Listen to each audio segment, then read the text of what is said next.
அன்பான வணக்கங்கள். அன்பு நேயர்களே, அனைவரும் நன்றாக இருப்பீர்கள் அப்படின்னு நான் நம்புகிறேன். அனைவரும் நன்றாக இருக்க எல்லாம் வல்ல இறையருள் உங்களுக்கு துணை புரியட்டும். வருகின்ற தமிழ் புத்தாண்டு, குரோதி ஆண்டு என்று சொல்லக்கூடிய 60 தமிழ் வருடங்களில் 38வது ஆண்டு இந்த ஆண்டுங்க. இதற்கு குரோதி ஆண்டு அப்படின்னு பெயர்.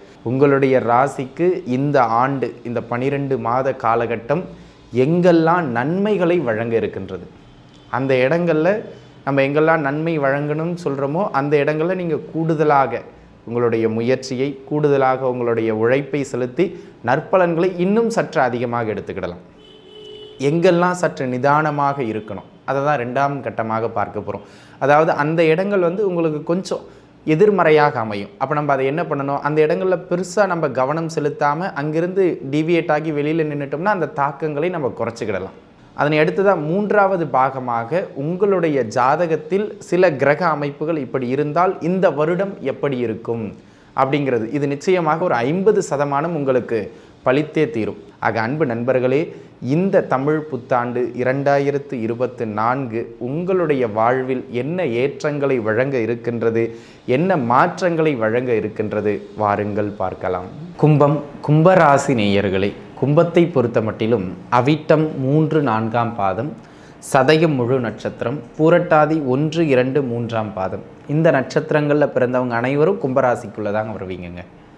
ஆக கும்பராசி நேயர்களை பொறுத்த மட்டிலும் இந்த புத்தாண்டு என்ன நன்மைகளை உங்களுக்கு வழங்கும், அப்படி எங்கெல்லாம் நன்மை அப்படிங்கிறத நம்ம முதல்ல பார்த்துருவோம். அன்பு நண்பர்களே, இந்த புத்தாண்டை பொறுத்த மட்டிலும் முதல் அமைப்பாக உத்தியோகம் கிடைக்கும். புதிய வேலை வாய்ப்புகளை ஏற்படுத்தி கொடுக்கின்ற ஒரு ஆகச்சிறந்த ஆண்டாக இந்த ஆண்டு உங்களுக்கு அமைகின்றது. சரியாக வேலை கிடைக்கல, நானும் படித்து முடிச்சுட்டு தேடிக்கிட்டே இருக்கேன் அப்படிங்கிற நண்பர்களுக்கு கூட, ஆனால் இதில் ஒரு விஷயம், ரொம்ப சிறப்பான வேலை கிடைக்கும், ரொம்ப நல்ல வேலை கிடைக்கும் அப்படின்னால சொல்ல முடியாது. சரிங்களா? வேலை கிடைக்கும், முதல்ல அந்த வேலைக்கு உள்ளே போயிருங்க. ஒரு வருடமோ 2 வருடமோ இருக்கிற வேலையை முதல்ல பாருங்கள், அதன் பிறகு நம்ம உயர்றதை பார்த்துக்கிடுவோம். ஏன்னா உங்களுக்கு ஜென்மத்தில் சனி இருக்கிறதும் 2 8ஆம் இடங்களில் ராகு கேதுக்கள் இருக்கிறதும் பெரிய நற்பலன்களை வழங்குகிற அமைப்பு இல்லை. அப்படிங்கிறதுனால இந்த சிறப்பான வேலை கிடைக்கும்னு என்னால் சொல்ல முடியாது. சரிங்களா? அதனால் கிடைக்கிற வேலையை எடுத்துக்கங்க, வேலை கிடைக்கும். 2வது, தொழில் அமைப்புகளில் இருந்து வந்த மிக கடுமையான நெருக்கடிகள் ஓரளவு குறையும், பரவாயில்லைங்கிற அளவுக்கு குறையும். சூப்பராக போயிட ஓகணும் வந்துடுவீங்க நான் சொல்லலை. ஆனால் இது வரைக்கும் ஓடாமல் மிக நெருக்கடியாக இருந்து வந்த தொழில் அமைப்புகள் கூட பரவாயில்லைப்பா, ஏதோ சம்பாதிக்கலாம் அப்படிங்கிற அளவுக்கு ஒரு நகர்வு பெறும். வெளிநாடு முயற்சிகளை யாரெல்லாம் எடுத்துக்கிட்டு இருக்கீங்களோ, நீண்ட நாளாக வெளிநாடு போகணும், வெளிமாநிலம் போகணும், அங்கேயே செட்டில் ஆகணும், அங்கே வேலை பார்க்கணும் அப்படின்னு யாரெல்லாம் முயற்சி எடுத்துக்கிட்டு இருக்கீங்களோ அவர்களுக்கு அந்த வெளிநாடு முயற்சிகளில் வெற்றியை ஏற்படுத்தி கொடுக்குற ஒரு காலகட்டம்.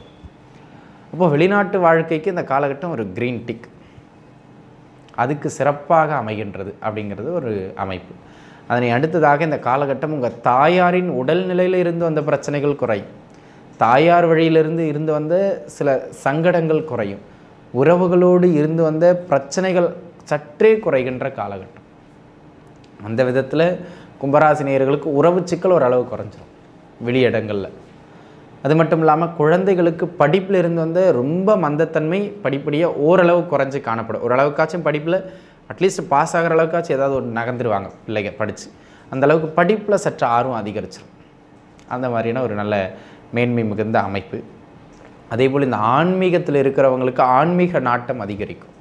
ஜோதிடம், மருத்துவம், ஆன்மீகம், வழக்கறிஞர் சார்ந்த துறைகள், இந்த மாதிரியான துறைகளில் இருக்கிறவங்களுக்கெல்லாம் இந்த காலகட்டம் வருமான ரீதியாக சற்றே ஒரு நல்ல உயர்வு உண்டு. சொந்த ஊரை விட்டுட்டு வெளியே மாநிலம், வெளிநாடு போன்ற இடங்களில் வேலை, தொழில், வியாபாரம் செய்து கொண்டிருப்பவர்களுக்கு இந்த காலகட்டம் வருமானம் ஒருபடி நல்ல கூடுதல் மேன்மை, பூர்வீகத்தில் இருப்பவர்களை காட்டிலும் அந்த மாதிரியான ஒரு வகையில் நல்ல மேன்மை மிகுந்த காலமாக இது அமைகின்றது. அதனை அடுத்த அமைப்பாக பார்த்துக்கிட்டிங்க அப்படின்னு சொன்னால் அன்பு நண்பர்களே, வேறெங்க மேன்மை அப்படின்னு நம்ம பார்க்குற பட்சத்தில் மிக கடுமையான அமைப்புகளில் இருந்து வந்த தொழில் தடைகள் விலகும், கூட்டு தொழில், கூட்டு வியாபாரம் ஓரளவு பரவாயில்ல அப்படிங்கிற மாதிரியான நகர்வுகளை பெறும். அது மட்டும் இல்லாமல் இந்த காலகட்டத்தில் உங்களுடைய பேச்சால் சிலர் அப்படி சமாளிச்சிருவீங்க. தொழில் செய்கின்ற இடங்களில் இந்த மலை போல் வருகின்ற பிரச்சனையை உங்கள் பேச்சால் அப்படி பேசி அப்படி நகர்த்திடுவீங்க. சரிங்களா? அதனை அடுத்ததாக திருமணமும் குழந்தை பாக்கியமும் கோச்சாரத்தினால் என்றைக்கும் தடை செய்யப்படாது. அந்த விதத்தில் அந்த 2 பாக்கியங்களும் உங்களுக்கு கிடைக்கும். இந்த அமைப்புகள் தான் நண்பர்களே.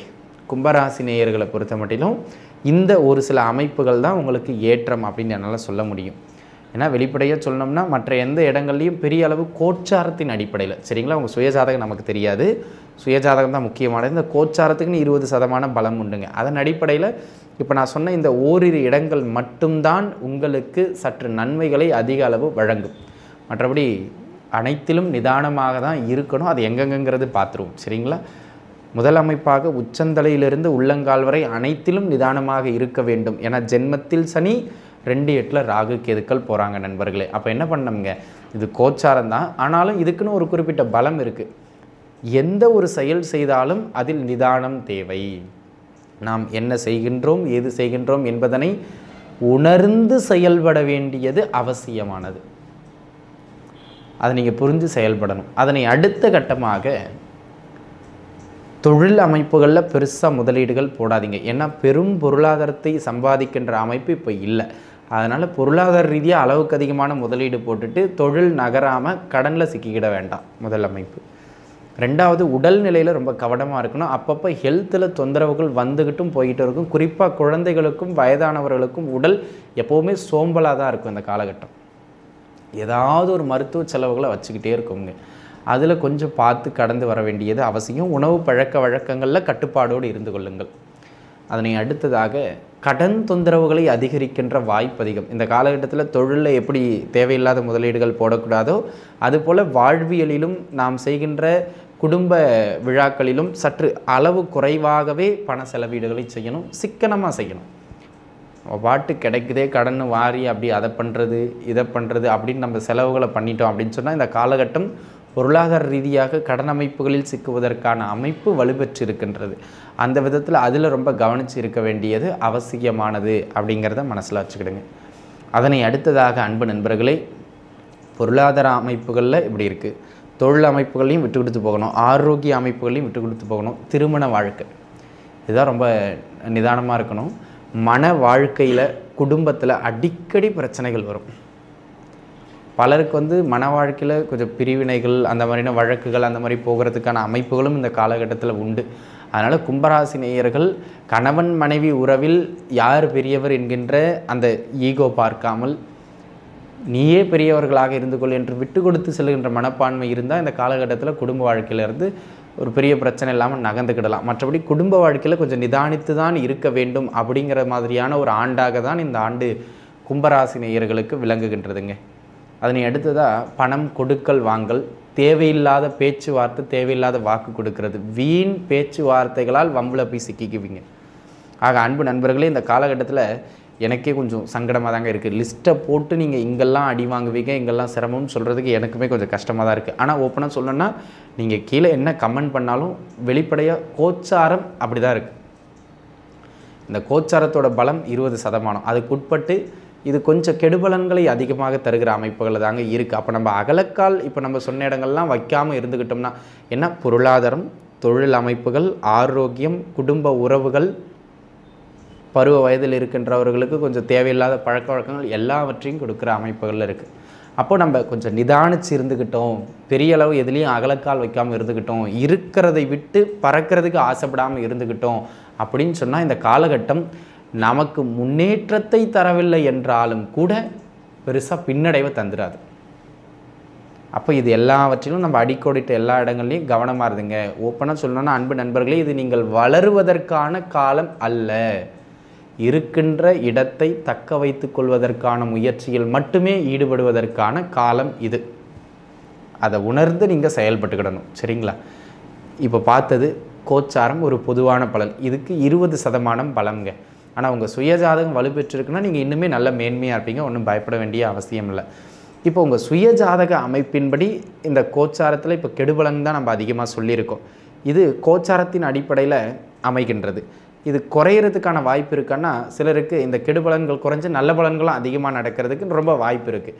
அது எப்படி இருக்கும் அப்படின்னு கேட்டிங்கன்னா உங்கள் சுய ஜாதகத்தை எடுத்துக்கிடுங்க கையில். கும்பராசிக்காரங்க அந்த சுய ஜாதகத்தில் ராசி கட்டம் இருக்கும் இல்லையா, அந்த ராசி கட்டத்தை பாருங்கள். அந்த ராசி கட்டத்தில் ரிஷப வீடு மற்றும் கும்ப வீடு, இந்த 2 வீடு இருக்கு இல்லையா, இந்த 2 வீடுகளில் இப்போ நான் சொல்கிற கிரகங்கள் இருக்கான்னு பாருங்கள். இருந்ததுன்னா இப்போ நான் படித்தேன் இல்லையா, பொருளாதாரத்தில் கஷ்டம், குடும்ப வாழ்க்கையில் கஷ்டம், அங்கே அடி வாங்குவீங்க, இங்கே உத வாங்குவீங்க, அப்படிலாம் இப்போ சொன்னோம் இல்லையா? இதெல்லாம் குறைஞ்சி நற்பலன்கள் ஓரளவு நடக்கும். தீமை பலன் பாதிக்கு மேலே குறைஞ்சிரும். சரிங்களா? கேட்டுக்கிடுங்க.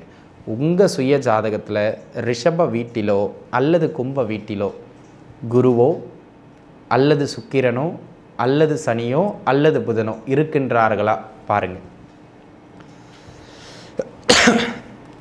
அப்படி இருக்கின்றார்கள் என்றால், இப்போ நான் சொன்னேன் இல்லையா, கெடுபலன்கள் அது குறையும்.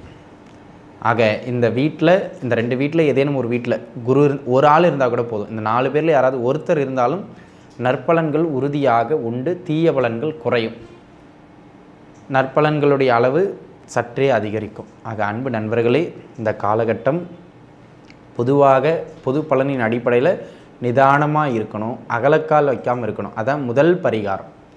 அதனை அடுத்ததாக கால பைரவ பெருமானை சரணாகதி அடைவதும் பிரதோஷ வழிபாடுகளில் கலந்து கொண்டு சிவபெருமானை வழிபடுவதும் ஓரளவுக்கு உங்களுக்கு நிவர்த்தியை கொடுக்கும். மீண்டும் சொல்கிறேன், கும்பராசி நேயர்கள் பெரும் வளர்ச்சி பெறுவதற்கான ஆண்டாக இந்த ஆண்டு கோச்சாரத்தின் அடிப்படையில் இல்லை. இருக்கின்ற இடத்தை தக்க வைத்து கொண்டு அமைதியாக நகர்வது உங்களுக்கு சிறப்பு.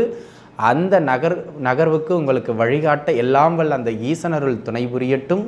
நன்றாகவே இருப்பீர்கள். வாழ்க வளமுடன். நன்றி.